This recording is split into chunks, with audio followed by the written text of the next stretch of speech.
प्रचार करुछु अतिबड़ी जगन्नाथ दास विरचित श्रीमद् भागवतर 141तम भाग। प्रयोजना सुहास महांती।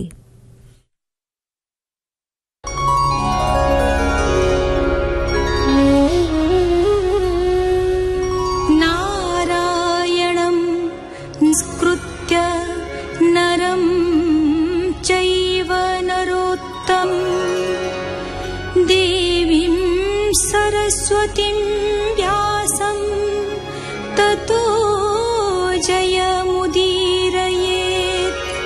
मूकं करोति वाचालं पङ्गुं लङ्घयते गिरिं यत्कृपातमहं वन्दे परमानन्दमाधवम्।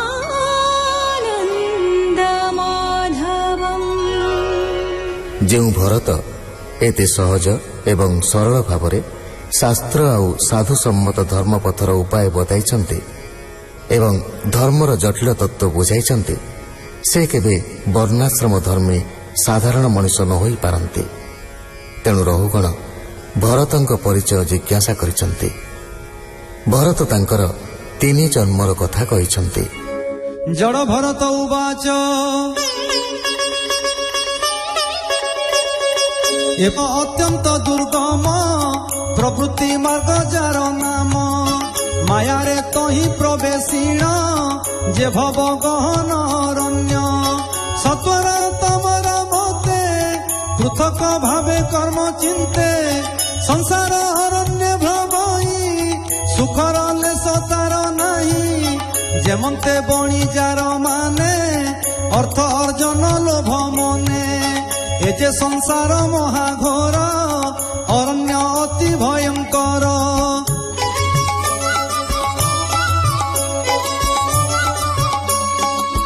ଏଥି ନିବେଶେ ମୂଢ଼ ମନ ନାନା ଯାତନାର ଯେ ସ୍ଥାନ, ଯେ ବନେ ଷଡ଼ ଇନ୍ଦ୍ରି ଚୋର ନାନା ଭୋଗରେ ତତ୍ପର। ଦେଖ ସଂସାରେ କୁନାୟକ ବୁଦ୍ଧି ସାରଥି ଅବିବେକ, ଶୃଗାଳ ତୁଲ୍ୟ ଦାରା ପୁତ୍ର ସେବନେ ଅଛନ୍ତି ନିରତ। ଯେ ଯାହା ମତେ ଆକର୍ଷନ୍ତି ମେଷକୁ ଯେହ୍ନେ ବୃକପନ୍ତି, ସେବନେ ଲତା ତୃଣ ଗୁଳ୍ମ ଗହ୍ୱର ପ୍ରାୟ କାମ୍ୟ କର୍ମ।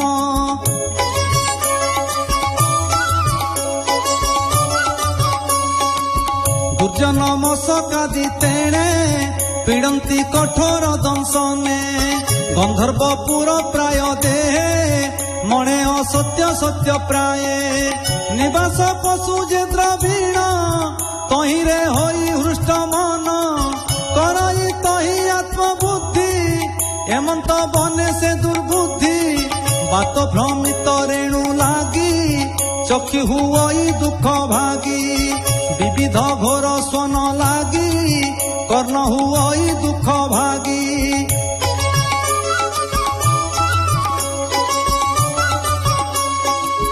ଉଲ୍ଲୁକ ଆଦି ଘୋର ବାଣୀ ଆତ୍ମା ଦୁଃଖିତ ତା ଶୁଣି, ସୁଧା ପୀଡ଼ିତ ଯେବେ ହୋଇ ନିଷ୍ଫଳ ବୃକ୍ଷକୁ ଧଇଁ। କେବେ ବା ମୃଗ ତୃଷ୍ଣା ଦେଖି ତୃଷାରେ ଧାମଇ ନିରେଖି, ନିରାଶ ହୋଇଣ ତହିଁରେ ଧାମଇ ଶୁଷ୍କ ନଦୀ ତୀରେ। ଅନ୍ୟନ୍ୟ ଭାବକୁ ସେ ବହି ନିର୍ଧନ ପ୍ରାଣୀ କି ମାଗଇ, ଦାରାତ ନୟ ଅଗ୍ନି ପ୍ରାୟେ ତ୍ରହି କ୍ରୀଡ଼ଇ ମାୟା ମୋହେ। କୁଟୁମ୍ବ ପାଇଁ ନାନା ପାପ ବିପକ୍ଷ ପକ୍ଷେ ବହେ କୋପ, ଦୁଷ୍ଟ ଜନ୍ତୁରେ ପୀଡ଼ା ପାଇ ବିପିନେ ନିରତେ ଭ୍ରମଇ। ଅନ୍ଧ ଯେ ସନେ ଅନ୍ଧ କୂପେ ପଡ଼ଇ କର୍ମଇ ଭାଗେ, ସେ ଭବ ବନେ କଦାଚିତ ପରଯୋଷିତେ ହୋଇ ରତ। ତା ସ୍ୱାମୀ ଦେଖିଲେ ଦଣ୍ଡଇ ଅହିରେ ବ୍ୟଥିତ ହୁଅଇ, শীত বর্ষা বাত গ্রীষ্মে ভুঁই পীড়িত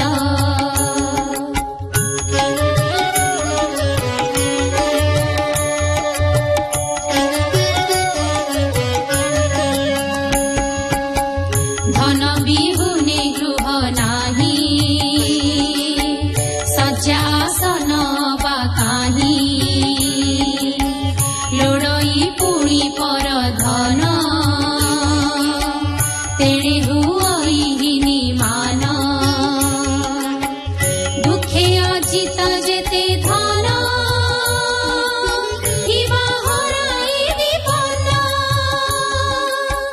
তাহাଙ୍କୁ তেজি অন্যে জানতি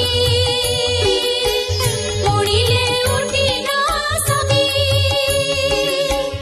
এ মোর ভূমি মোর গৃহ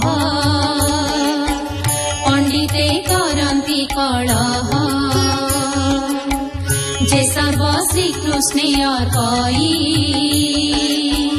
তা গতি পাইবে সে কাহি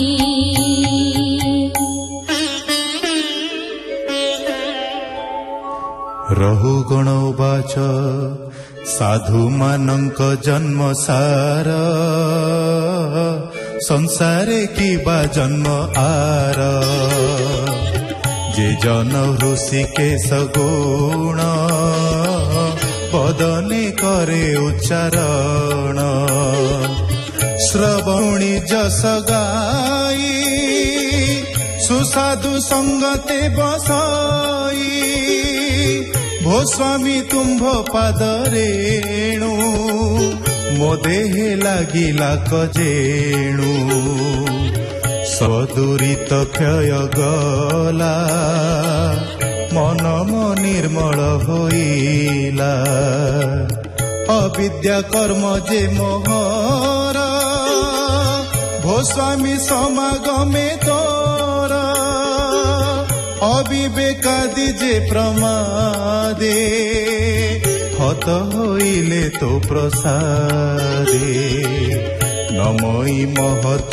ঈশ্বর নমস্তে শিশুরূপধর পরীক্ষিত উবাচ যেতে প্রকারে সংসার বর্ণিলে ব্রাহ্মণ কুমার যে ভাগবত শ্রেষ্ঠ নর জানিব তহির বিচার এহাঙ্ক বাক্য অনুসরি যে প্রাণী হেতুরে ন ধরি তাঙ্কর কি গতি এ যে দুরধি গম্য মোর তাহার সংঘটন যেতে বুঝাই কহ মো অগ্রতে তু অনুগ্রহ করি কহ মোহর ফেড়িবা সন্দেহ সে বিপ্র রহু বাণী কর্ণে শুণন্তি যেতে প্রাণী সকল পাপু সে তরন্তি অন্তে কৈবল্যকু লভন্তি কহই বিপ্র জগন্নাথ পঞ্চম স্কন্ধে ভাগবত ইতি শ্রীমদ্ ভাগবতে মহাপুরাণে পারমহংসং সংহিতায়ং পঞ্চম স্কন্ধে নাম ত্রয়োদশ অধ্যায়।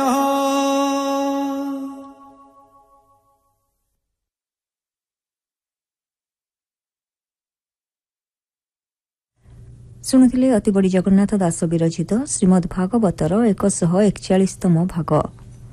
କଣ୍ଠଦାନ କରିଥିଲେ ମହାପ୍ରସାଦ କର, ଦୁଃଖୀଶ୍ୟାମ ତ୍ରିପାଠୀ, ମହାପାତ୍ର ମିନତୀ ଭଞ୍ଜ ଏବଂ ଶୈଳଭାମା ମହାପାତ୍ର।